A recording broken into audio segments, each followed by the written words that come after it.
Welcome to the bird media. నేను మీ Pawan Krishnamurthy.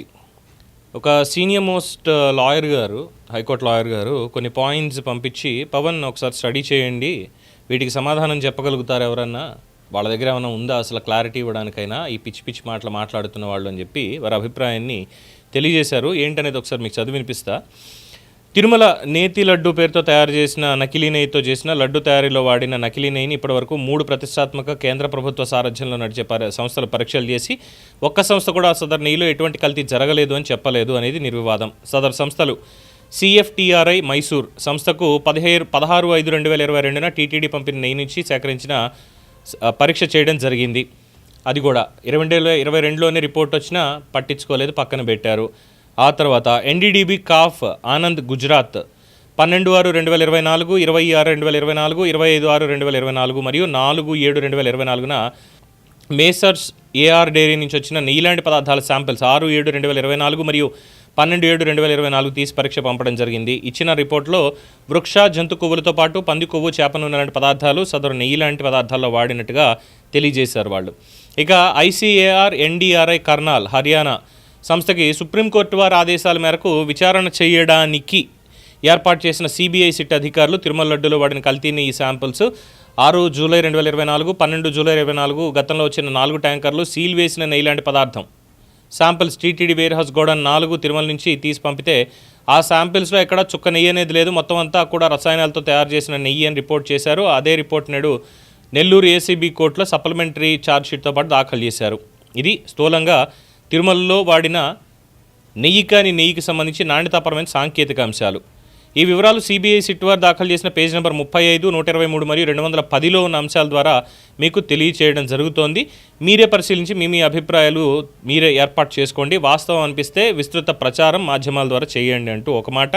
At the same time ఇంకా చెప్పినటువంటిది ఆయన పర్సనలైజ్డ్ ఒపీనియన్ అనలేం, కానీ సామాజిక పరంగా ఉన్నటువంటి దాన్ని చాలా క్లియర్గా చెప్పారు.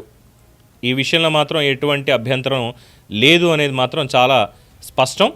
ఆ అంశానికి సంబంధించిన వివరణ ఏది అనేది చూస్తే చాలామంది వైసీపీ సానుకూల ఉన్మాద గణాలు నా పోస్ట్లో పెడుతున్న పిచ్చి కామెంట్లు, వైసీపీ నేతలు, అధికార ప్రతినిధులు పలు టీవీ మాధ్యమ డిబేట్లలో మాట్లాడుతున్న అంశం ఏంటంటే NDDB కాఫ్ వారికి పంపించిన నెయ్యి శాంపిల్స్ను కూటమి ప్రభుత్వ సమయంలో వచ్చిన నెయ్యి ట్యాంకర్ల నుంచి తీసి పంపించారు. గతంలో ఇచ్చిన ఇవే 4 ట్యాంకర్ల నెయ్యి నాణ్యత పరిశీలన చేసి జగన్ రెడ్డి ప్రభుత్వం తిప్పి పంపించేసింది. మరలా అలా తిప్పి పంపిన నెయ్యి లారీలను కూటమి ప్రభుత్వం వచ్చిన తర్వాత కావాలనేవారు మరలా వాటిని తీసుకొని లడ్డూలు చేయించేశారు.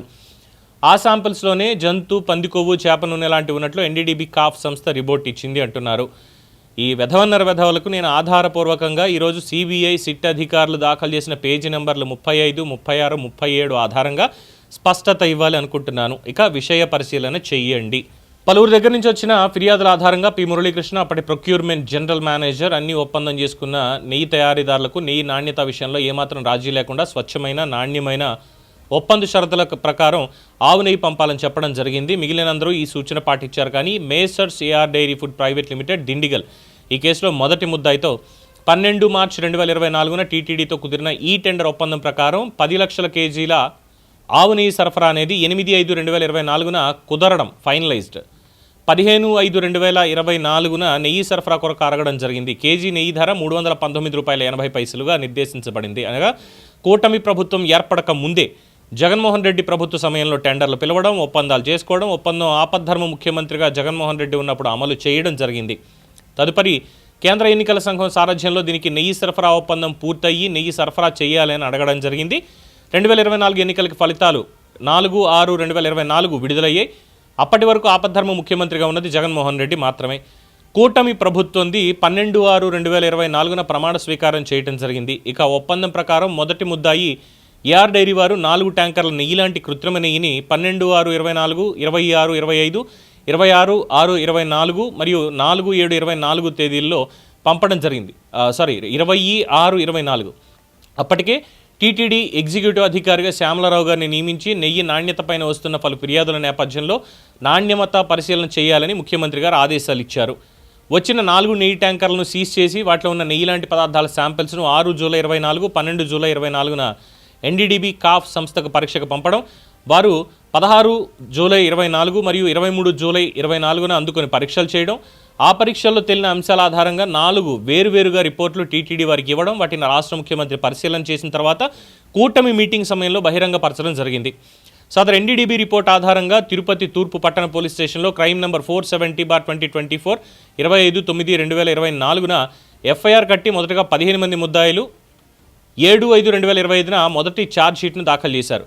ఇక వైవి సుబ్బారెడ్డి కోరిక మేరకు సుప్రీంకోర్టు వారు రిట్ పిటిషన్ సివిల్ నంబర్ 622/2024 ప్రకారం ఏర్పడిన సిబిఐ సిట్ బృందం గతంలో వచ్చిన టీటీడీ వారిచే సీల్ చేయబడినటువంటి 4 ట్యాంకర్ల నుంచి మళ్లీ శాంపిల్స్ తీసి ఐసీఏఆర్ ఎన్డీఆర్ఐ వారికి పంపించడం, సదరు సంస్థ ఇచ్చిన రిపోర్ట్ ప్రకారం సదరు శాంపిల్స్ అనేది నెయ్యి ఏమాత్రం కాదని, కృత్రిమంగా రసాయనాల నుంచి తయారు చేసిన నకిలీ నెయ్యి అని రిపోర్ట్ చేయటం, వాటి ఆధారంగా నేర పరిశోధన ద్వారా అదనంగా 15 మంది నుంచి 36 వరకు ముద్దాయిలుగా చూపి మరొక అదనపు ఛార్జ్ షీట్ 24/1/2026 నెల్లూరు ఏసీబీ కోర్టులో దాఖలు చేయడం జరిగింది.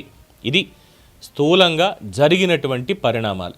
ఇప్పుడు చెప్పండి, ముఖ్యమంత్రి చంద్రబాబు గారు ఉన్నప్పుడు చేసుకున్న ఒప్పందం ప్రకారం వచ్చినవా సదరు 4 ట్యాంకర్ల నెయ్యి లాంటి కల్తీ నెయ్యి, లేదా జగన్మోహన్ రెడ్డి ముఖ్యమంత్రి మరియు ఆపద్ధర్మ ముఖ్యమంత్రిగా ఉన్నప్పుడు చేసుకున్న ఒప్పందం ప్రకారం వచ్చిన నెయ్యి లాంటి కల్తీ నెయ్య?